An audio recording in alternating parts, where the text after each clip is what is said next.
Hey guys, so today I'm going to show you how to make one of these paper cubes. They are pretty easy, they're pretty sturdy. If you need a dice, you could make one and then draw in your dots for your dice. You could make several of them and build them. Depending on what size of paper you start out with, you could make these in different sizes. When I was in elementary school, I used to save my Starburst wrappers and fold my Starburst wrappers into paper cubes. Don't save your candy wrappers unless you're going to make something out of them, because then you become a hoarder. So yeah, I'm going to show you how to make these today. What you want to start out with is some paper.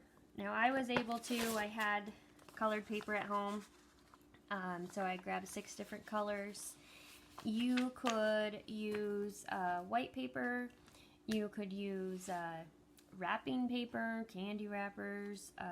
You could try foil. I don't know what that would do. It might tear pretty easily, but any kind of paper will do. White paper is awesome because then you can color them in. You can do whatever you want to it. So what you want to do first, I think, the easiest one to start out with is a 4x4 square, and I've had this ruler since I was like in 6th grade, so it's got my name on it from way back when. So I'm measuring out to 4 inches. Notice my inches don't start to like come in a little bit on my ruler. Check your ruler on that. If you don't have a ruler, you can use the straight edge of a notebook, the straight edge of anything straight and solid like that. Also, if you have something square in your house, you just want to trace, that always works too. Now when you cut your square out, it doesn't have to be exact. I'm going to show you an easy trick to checking your squares to see if they are exact. Right now it looks okay, but to be sure that it is an exact square, I'm going to touch this corner to that corner, and I'm going to hold it there with one finger with my thumb and take the other finger and pull down so that I crease that well, and then I'm going to pull across and across. And see, I've got this overlap here. We know that tells us we don't have a great perfect square. So I'm going to cut that extra off. I'll flip it over, check this side out. There's a little bit of extra hanging out there. And I'm going to go ahead and do it in the exact other direction. I'm just folding one corner to the other. Hold it down, pull your finger across to crease. And I'm just kind of checking. It looks pretty good. That first time we do it, that should take off any extras that are making our square kind of wonky. So you want to do this 6 times. Now that you've got a square cut, you could put it over top your other papers and trace around them and cut them out. But always check all of them with those diagonal folds and cuts to see if you need to straighten them out at all. So, to start making our cube, we need to make these little sides. Our cube has 6 sides. We're going to make 6 of these. Our first step is to fold our paper in half horizontally. So again, I'm getting my edges matched up. It's kind of hard to see. I'm going to put my thumb up here, pull this one down, pull across to crease it. So I've got a good middle crease. I'm going to open back up, pull my bottom edge up to meet that middle crease. Now most things we do with this, we're going to do one side and then do the other. So I'm going to turn my paper, pull the bottom up, meet to that middle crease. So then you have something that looks like closet doors. Okay? Now your next step You're going to take this corner up, and you're going to take a right angle. We're making a right corner right here. I'm matching up my edges as best I can. It's okay if they're not exact, but I'm holding down over here and I'm pulling across that crease with my other finger. You have to press pretty hard, especially if your paper's thicker. So I did it this side, so I'm going to turn my paper and do it exactly this side. We're going to match right up here. Get our edges to all match, get our corner to match. This is why getting that perfect square in the beginning is important, so then your stuff will match up pretty easily. Now you want your shape to be something like this, I don't know, is it quadrilateral? Something like that.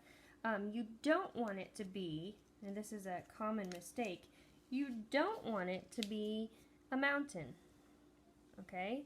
You want it to be this quadrilateral.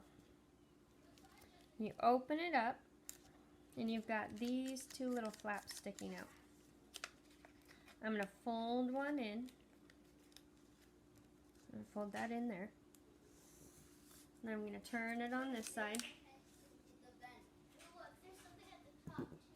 Excuse my children, it's a consequence of kitchen counter art lessons. Hey guys, can you be quiet for a little bit? That's okay. Alright, so I folded these corners down. See, I did it to this side, I did it to this side. Now I'm going to grab this bottom corner and fold it up and inside. And that goes pretty easily because of our diagonal creases from before.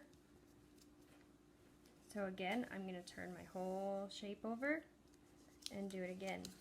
Open it up with your finger first. Oops, that popped out. And you're going to fold this in. You kind of have to shimmy it in because you're going up and under that other part.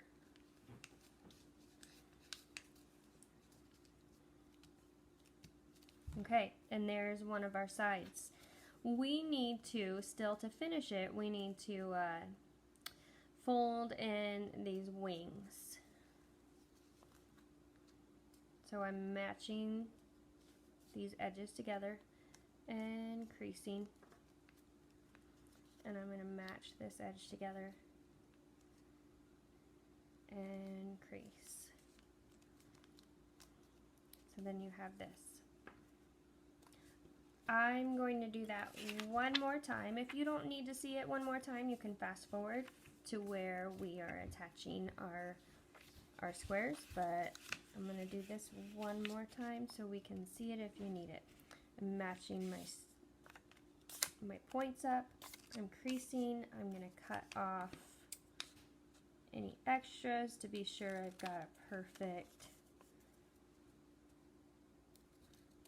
square.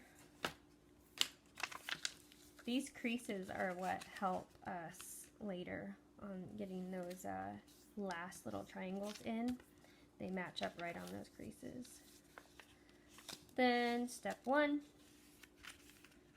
fold it up in half.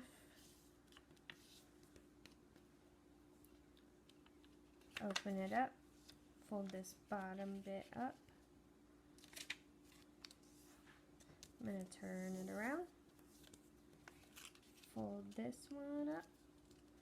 And then we've got our closet doors. Go back horizontally.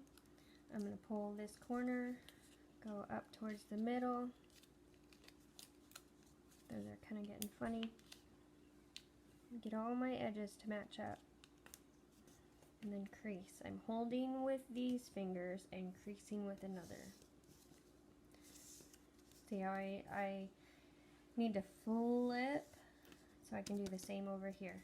And remember, you want that quadrilateral instead of a mountain. If you end up with a mountain, go back and do your folds the other way. So you want it to look like this. Open it up. You've got these sticking out. Fold them inside.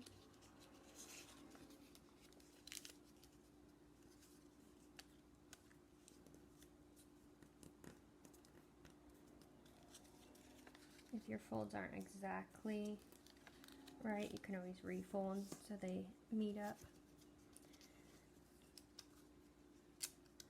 Flip this up, put this one inside and back down.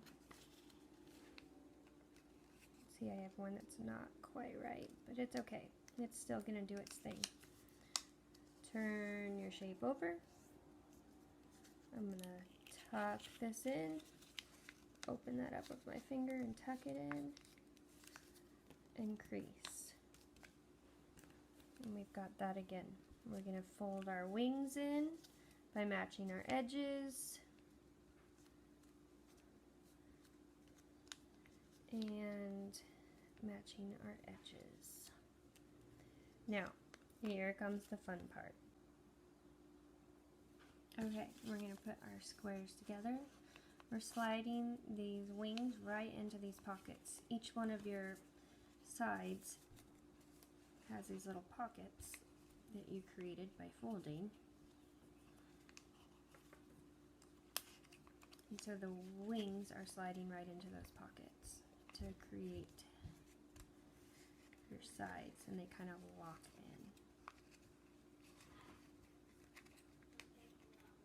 You could always put a dab of glue on your corners, your wings, if you wanted to, before you put them in, so then your cube doesn't come apart, but it's kind of cool that it comes apart too. You could put stuff in it. So I've got 5 sides. I'm going to put my last side on.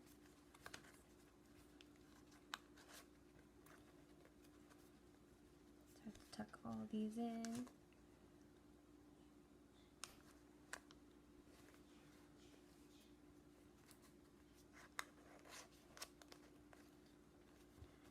And just kind of squishing, and there he is. He's all done. That is it. If you are struggling at all with this, you can email me. I'm sure there's also some templates out on the internet for you too. Just keep pausing, rewinding, however you want to do it. It's not as hard as it looks, I promise. Alright, happy creating!